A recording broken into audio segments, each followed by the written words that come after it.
I fell in love completely with the whole instant gratification of 15,000 people screaming for something that you're doing, and just fell in love with it and didn't look back after that.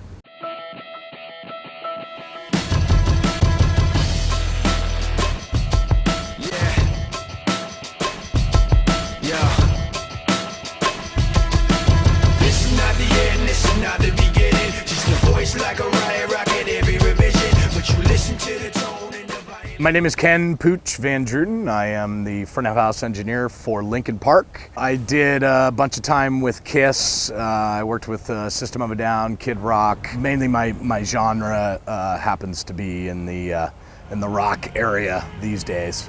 So Linkin Park, Limp Bizkit, that kind of thing. Linkin Park really wants their live experience to be as close to the record as possible.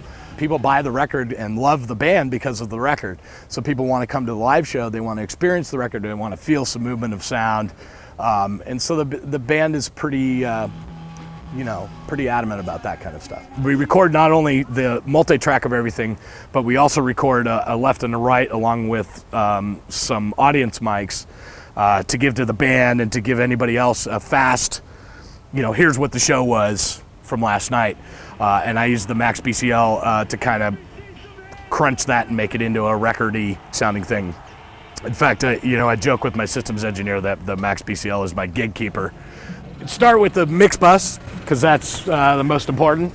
The final output stage of my mix bus is L2. Right before that is a C6. Previously was a C4, but now with the C6 being out, it's really an opportunity if you're in a place where there's some problem frequencies happening in a room, you can take those two extra bands and kind of narrow them up and find some good things on the overall mix that you have going on. Vocals are the same for both guys, and it starts in the first process with the Renaissance channel. And the reason I like the Renaissance channel is because it starts with a really nice EQ, but it's also got just kind of an overall leveling compressor that I like. So that's the first plugin. Second plugin, I just recently started using max volume. I've got guys that literally go from basically not singing, barely whispering to full on screaming in a microphone. And so I need something that can keep that all in check. Along with it, I actually use the gate feature on a vocal, which is interesting. A lot of people don't use that. The gate feature is, if you play around with it enough and get it to a point where it will eliminate any kind of extraneous sound, even cymbals. But when you get up on the microphone, it opens, and it's a nice sounding gate when it opens. So I don't know if anybody else is using it on vocals, but I like it. Then de-esser, pretty standard to kind of get rid of all that 8K stuff that's happening in the vocals. And finally a C6. Same reason that I use a C6 on the main mix bus. You can really zero in on some frequencies and get it going. Renaissance Axe, my favorite. It's my favorite compressor for guitars, basses, that kind of stuff. I actually love it on drums too. If you look at my kick channel, Renaissance Axe. One of the stories that I have specifically about this record run is the band has a song called The Catalyst. It is a very affected vocal, and when I heard it off of the record for the first time, I was like, oh, that's going to be hard for me to kind of go recreate. I'll have to go look at some flanging and I'll have to go dig up something and make it happen.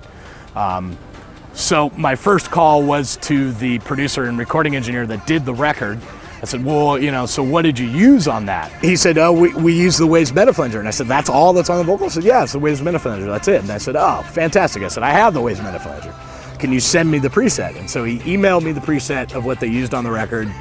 And seconds later, I had the vocal sound. Didn't have to go digging for flangers and choruses and all kinds of stuff. And so that truly is the benefit, and I think where the lines of recording engineering and live sound are becoming blurred is that the communication between the guys that are making the record and the guys that are doing the live. We're all using the same stuff. My goal is to provide the audience with a pleasurable listening experience of what they're providing me. There's some art form to it, and it's what I fell in love with front of house about. It's technical combined with artistry is really what it is. And the ultimate thing in all of this is for all of us to use our ears.